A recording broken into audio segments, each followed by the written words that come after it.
Hi అందరికీ నమస్కారం. ముఖ్యంగా తెలుగు అర్థమయ్యే ప్రతి ఒక్కరు ఈ వీడియో కంప్లీట్‌గా చూస్తారని ఆశిస్తున్నాను.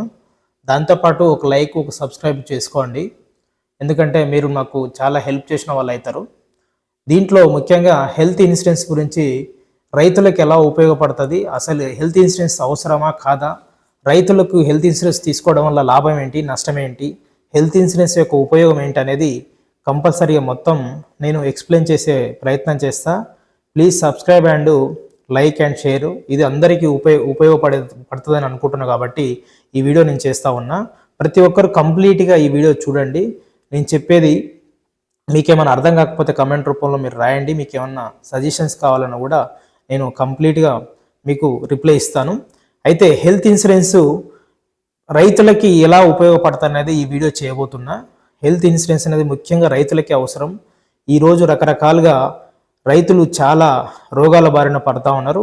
హాస్పిటల్కి వెళ్తే వేలు ఈరోజు ఒక్కరోజు ఐసీయూలో పెడితే చాలా వరకు మినిమం తక్కువ పర్ డే 6,000 నుంచి స్టార్ట్ అవుతూ ఉన్నాయి.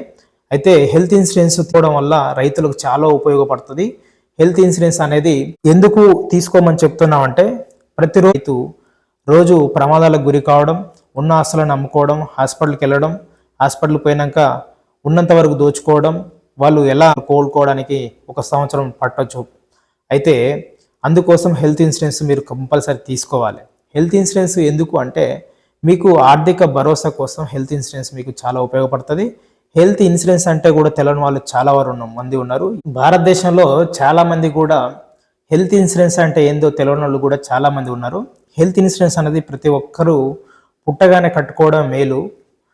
హెల్త్ మనకి కరెక్ట్గా ఉంటేనే మనం ఏదైనా పని చేసుకొని మనం ఉండగలుగుతాం. కాబట్టి ప్రతి ఒక్కరూ పుట్టగానే హెల్త్ ఇన్సూరెన్స్ చేసుకోవడం అనేది కంపల్సరీ నేర్చుకోవాల్సిన విషయం. కానీ మనకు ఉన్న ఆర్థిక పరిస్థితులను బట్టి చాలా వరకు హెల్త్ ఇన్సూరెన్స్ అంటే ఒకసారి పేమెంట్ కడితే మనకేం కాకపోతే ఆ అమౌంట్ మనకి ఏమైనా రావు కదా, అవి అటే పోతాయి కదా అని చెప్పేసి ఒక అపోహ పడుతూ ఉంటారు.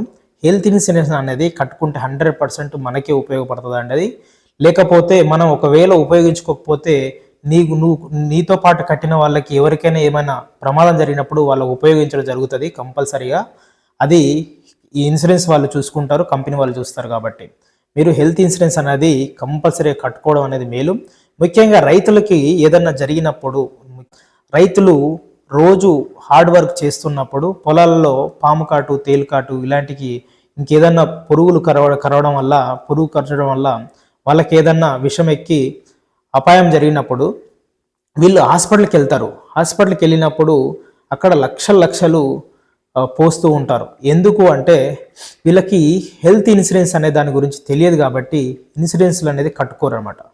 హెల్త్ ఇన్సూరెన్స్ ఉంటే మీకు ఏదైనా ఇన్సూరెన్స్ పాలసీ అనేది మీకు ఎన్ని లక్షలకి మినిమం ఒక 5 లక్షల నుంచి 10 లక్షల వరకు మీరు హెల్త్ ఇన్సూరెన్స్ తీసుకోగలిగితే మీరు హాస్పిటల్కి వెళ్ళాక మీరు ₹1 కూడా కట్టాల్సిన అవసరం లేదు.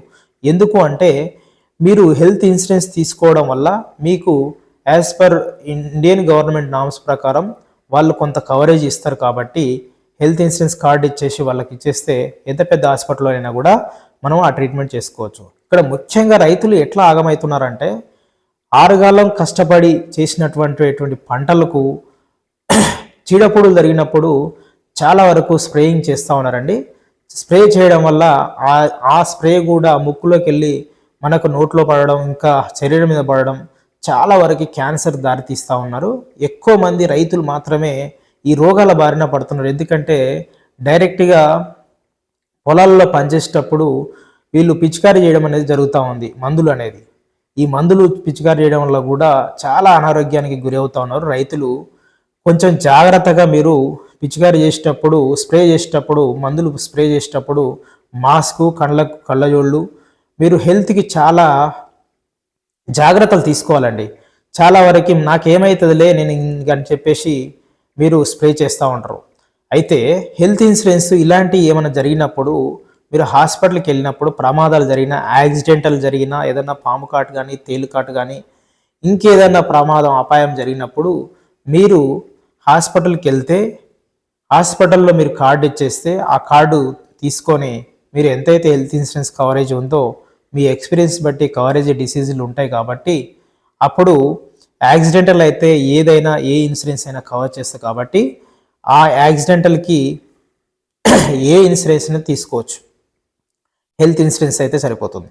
అయితే ముఖ్యంగా రైతులు ఎక్కడ నష్టపోతూ ఉన్నారంటే, రైతులు ఒక్కరు ఆరుగాలం కష్టపడి కూడబెట్టిన డబ్బు మొత్తము ఇంట్లో ఒక రైతు కుటుంబానికి యజమాని అయ్యేటటువంటి వ్యక్తికి ఏమైనా జరిగితే ఆ యజమాని హాస్పిటల్ కనుక వెళితే అక్కడ ఉన్నటువంటి ఆ కుటుంబాన్ని పోషించడం అనేది చాలా కష్టం. దాంతోపాటు ఈ యజమానికి ఏమైనా జరిగితే ఆ యజమానికి హాస్పిటల్లో ఖర్చులు పెట్టడం అనేది కూడా చాలా కష్టతరమైనటువంటి విషయం. అప్పుడు భూములు అమ్ముకోవడం, పుస్తెలతాళ్ళు అమ్ముకోవడం, ఉన్న బంగారాన్ని కుదబెట్టడం లేదా అమ్మడం ఇలాంటివన్నీ జరుగుతూ ఉంటాయి. ఎందుకంటే హెల్త్ ఇంపార్టెంట్ కదా. అక్కడ హాస్పిటల్లో డబ్బులు కట్టంది మాత్రం మనకు ట్రీట్మెంట్ ఇచ్చేటటువంటి జరగదు. కాబట్టి అప్పుడు ఇంట్లో ఉన్న బంగారమో లేకపోతే భూములో ఆస్తులు ఏవి ఉంటాయి అమ్ముకొని మనము ఆరోగ్యాన్ని మనం రక్షించుకోవడానికి ప్రయత్నం చేస్తూ ఉంటాం. అదే హెల్త్ ఇన్సూరెన్స్ ఉన్నట్టయితే, హెల్త్ ఇన్సూరెన్స్ మీరు ఒక కుటుంబానికి యావరేజ్గా మీ ఏజ్ని బట్టి ఆ ఇన్సూరెన్స్ పాలసీ అనేది ఉంటుంది. కాబట్టి మీ ఏజ్కి తగ్గట్టు ఒక పాలసీ తీసేసుకొని ఆ పాలసీ అనేది ప్రతి సంవత్సరం కట్టుకుంటే మీకు రిటర్న్స్ అనేవి రావు. కానీ మీకు ఏదైనా అనారోగ్య సమస్యలు వచ్చినప్పుడు హాస్పిటల్కి వెళ్ళి ఇన్పేషెంట్ అంటే అందులో మీరు అడ్మిట్ కావాలి, మీరు 4 రోజులు అబ్జర్వేషన్లో ఉండాలి, మీకు ట్రీట్మెంట్ ఇచ్చి పంపిస్తాము అన్నప్పుడు కంపల్సరీగా అడ్మిట్ అయిన వాటికి ప్రతి దానికి మీకు ఇన్సూరెన్స్ అనేది కవరేజ్ వస్తుంది. అయితే మీరు ఇన్సూరెన్స్ తీసుకొని ఉన్నట్టయితే మీరు ఆర్థికంగా ఎవరిని చేయి చాపి అడగాల్సిన అవసరం ఉండదు. ఎందుకంటే అపోలో హాస్పిటల్ పోయినా, యశోద హాస్పిటల్ పోయినా, ఇంకెంత పెద్ద హాస్పిటల్ పోయినా కూడా కేర్ సుప్రీం అనే పాలసీ కనుక మీ దగ్గర ఉన్నట్టయితే ఆ పాలసీకి అన్ని ఎలిజిబిలిటీస్ ఉంటాయి. మీతో పాటు కుటుంబ యజమానితో పాటు వాళ్ళ 2 పిల్లలకి, వాళ్ళ వైఫ్ అండ్ హస్బెండ్కి అండ్ 2 పిల్లలకి పాలసీ తీసుకొని ఉన్నట్టయితే ఆ రైతుకు ఆర్థికంగా నష్టపోకుండా ఉండడానికి ఆస్కారం చాలా వరకు ఉంటుంది. ఎవరు సపోర్ట్ చేసినా చేయకపోయినా ఈరోజు యాక్సిడెంట్ అయ్యింది అనుకో రైతుకి, ఆ యాక్సిడెంట్ అయిన కానించి అతను ఏదన్నా కాలుకు ఫ్రాక్చర్ అయితే ఆ రైతు పొలానికి పోవాలంటే చాలా కష్టం. 1 సంవత్సరం పాటు ఆ వ్యక్తి పని చేయడం అనేది కుదరదు. అలాంటప్పుడు కుటుంబ భారాన్ని మోయాలి. ప్రతి ఒక్కరూ కూడా హెల్త్ ఇన్సూరెన్స్ ఉన్నట్టయితే హెల్త్ సంబంధించిన ప్రాబ్లమ్స్ కుటుంబంలో ఎవరికి వచ్చినా కూడా పోయి నేరుగా డాక్టర్ దగ్గరికి వెళ్ళి మనము హెల్త్ ఇన్సూరెన్స్ చూపిస్తే వాళ్ళు ట్రీట్మెంట్ చేసి మందులు రాసి పంపిస్తారు. అడ్మిట్ అయితే ఇంకా వాళ్ళే భరిస్తారు, కంపెనీ వాళ్ళే భరిస్తారు.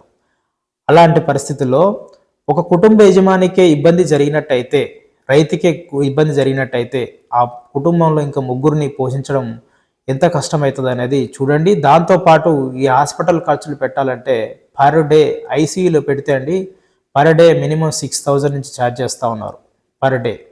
మరి అలాంటప్పుడు 4 రోజులు 5 రోజులు ఉండాలంటే మందులకి వీటికి వాటికి ఆపరేషన్లకి లక్షల హాస్పిటల్లో ఖర్చు పెట్టాల్సి వస్తుంది. ముఖ్యంగా రైతులారా, మీరు హెల్త్ ఇన్సూరెన్స్ గురించి అవగాహన లేకపోతే ఈ సందేహాలు ఉన్నా కూడా 9959668344కు ఫోన్ చేసి మీకు ఇంకా ఏమైనా డౌట్స్ ఉంటే కాల్ చేయాల్సిందిగా కోరుకుంటూ నమస్కారం.